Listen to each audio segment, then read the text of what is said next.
And they would pray, and Vinny always blessed my heart. Anytime I hear this man pray, it blesses my heart. And I love you, Vinny. What's this button for, Jeffrey? Say you love me in the mic. I love you, Jeffrey. Everybody loves you, Jeffrey. Well, the pastor of the church couldn't be there one Sunday morning, so he got this fill-in preacher, and he was a humble old country preacher. So he stood up there and he said, "Well, now y'all, I'm not nearly the speaker that y'all are used to with y'all's eloquent pastor." He says, "I'm just kind of like when you break your window at your house and you can't go get a nice new window pane, so you just cut out a piece of cardboard and you stick it in the window and it's ugly and it doesn't do a good job." He says, "I'm just a piece of cardboard today." And so he went ahead and preached, and at the end of the service, he was shaking hands with everybody in the back, and the big saint of the church, sweet little old lady, came up to him, smiled at him, and she said, "Preacher, I didn't think you were a piece of cardboard. I thought you were a real pain." So Rodney is giving y'all 3 pains today, I think. But anyway, I work at the Jeff Davis Department of Family and Children's Services, and I'm the aged, blind, and disabled Medicaid caseworker. And so we all have long titles. For lack of pay, they give us long titles. And I also do some food stamp cases. I have a little under 800 cases, I guess, in Jeff Davis County. And most of my people are elderly. And in a way, I got the good ones. And because I've had to pass the other ones, but that makes my job easier, I guess. And well, first of all, my first point does have 3 points. First, my faith was the reason I went into the field of social work. When I became a Christian at about 12 years of age, and I was real active in the church, and I went to church all the time, and so the people at the church especially, and other people who knew me, my best friends, a lot of times they say, "You're going to be a preacher, aren't you?" And I'd meet and say, "Oh, no, I'm not going to be a preacher." But inside I was thinking, well, if I got a calling, I might be a preacher. But I never got the calling. But anyway, so when I went to college, I was still thinking, all my friends were, they were going to be preachers and music directors and ministers of education, and they were just great Christian people that I hung out with all the time. And so I had to make a major decision about the major.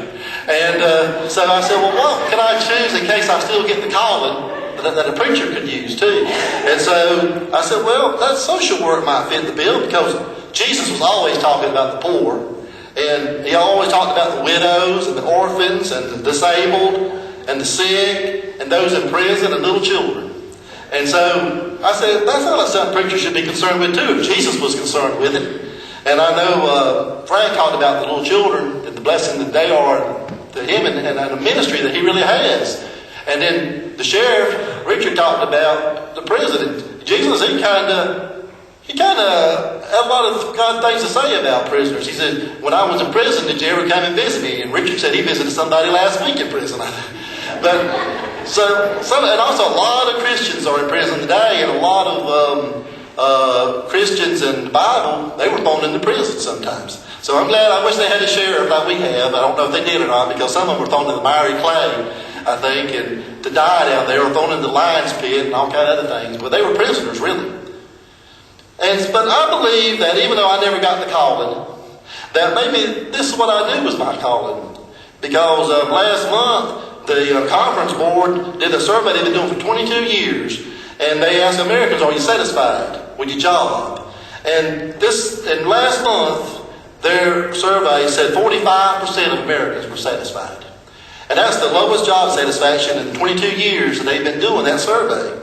And a lot of people, they aren't happy with their job, and and even right now, I think anybody be ever satisfied with a job if just if they had one.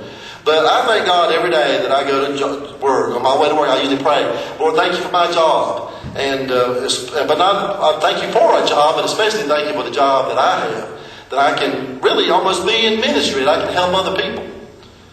And I know sometimes we have low pay and the welfare office. And we get furloughs, and that cuts our pay even more. And we have record cases at the same time, which means you got to work harder and you pay less for it. And you scratch your head and say, what's going on here?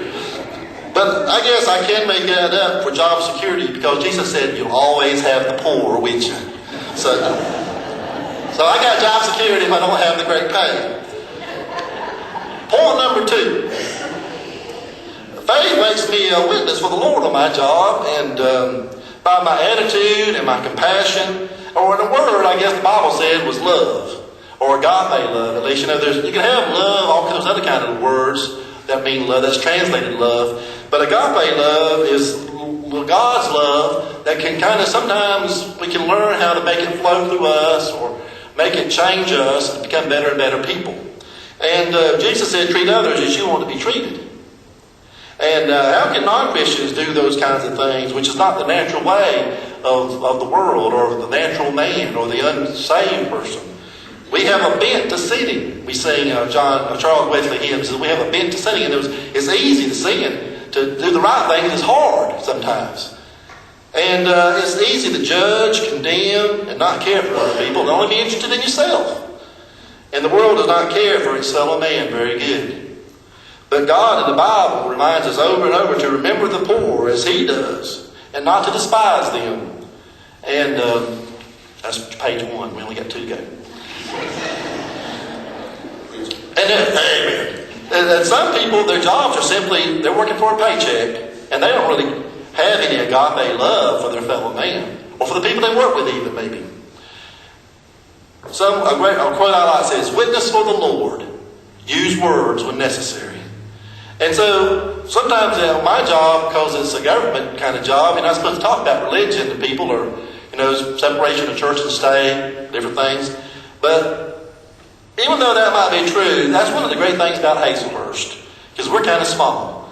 And I'm amazed how many clients that come to see me, and I don't know them at all, they know that I attend the First United Methodist Church, and because they let me know, they tell me, and they know who my daughter is, and who my wife is, and who her family were, and they see me, and they say, I saw you in the restaurant the other day. I don't remember seeing them, but, I forget people real easy. And so you're witnessing everywhere you go. And when people see you at work, they know you not just for those few minutes, but they know you in Hazelhurst. And now sometimes that's not always true, because last week, one of my clients, she said, my mama was asking me, was you married? Because she knows this lady in her church that she'd like to have a good husband for. And I told her, no, you married. I said, thank you. But most of them already know my situation. And my clients are usually really great clients. Like I said, I mostly have the elderly. But not all of them are Christians. Because sometimes I talk to people who are in a bad situation and they need some help. And we can't do hardly anything for them much. And I say, well, what about your church? Could your church help you?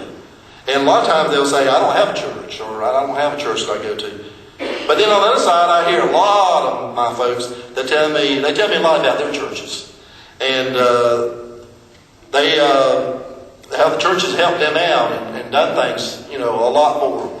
And I know I always make copies of bank statements a lot. And they usually have all the checks copied in there too. And sometimes it breaks my heart when I see a little old lady who lives on $650 and I look at her check statement and she wrote a check for $65 to her church. And I say, Lord, I know that I wouldn't expect that lady to pay anything. But it encourages me. How much do I give? Number 3. My faith helps me deal with difficult people. Like I said, 99% of my folks are good, honest, truthful, and they don't even get mad at me when I can't do a thing to help them when they come in. But some don't. Some people, they don't want to work when they could. Or they want to tell lies and get benefits which they're not really entitled to receive. But we do all we can to verify and weed out these ineligible people. But remember, if we fail, don't worry about it. Because Jesus said, let the tares and the wheat grow together until the end of time. And there's no justice sometimes in this lifetime. It seems the bad get away with murder. But one day we'll have to give an answer, and that's what the Bible says. So if someone takes advantage of us or leaves our motives, we're good. But let's not refuse to help the needy because of the few who we cannot weed out now.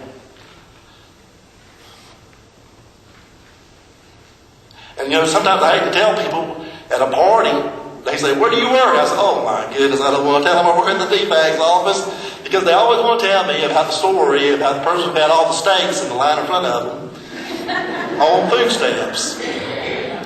Or it reverses sometimes how they could not get any help when they went down there, but yet we can help all these Mexicans and illegals and etc. or whoever their opposite is. If they're one thing, they complain about the other group, and if they're the other group, they complain about the other group.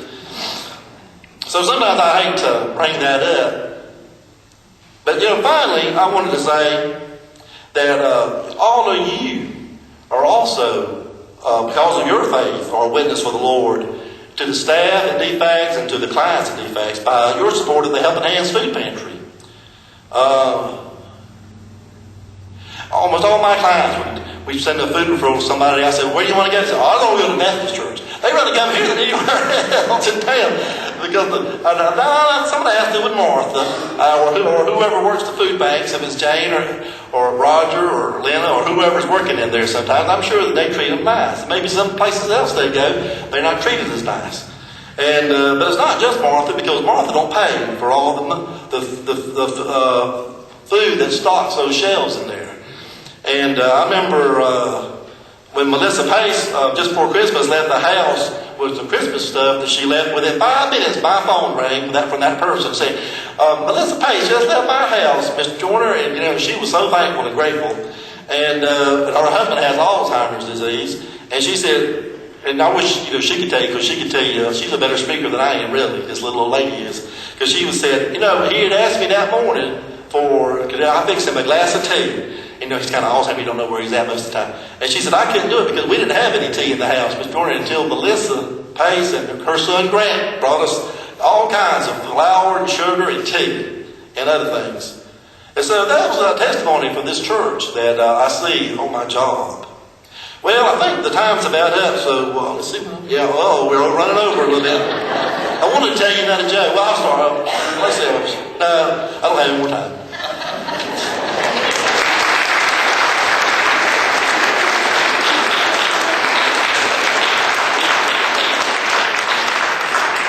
I tell you, all three of these guys have done a fantastic job today, haven't they? Let's give them all a hand.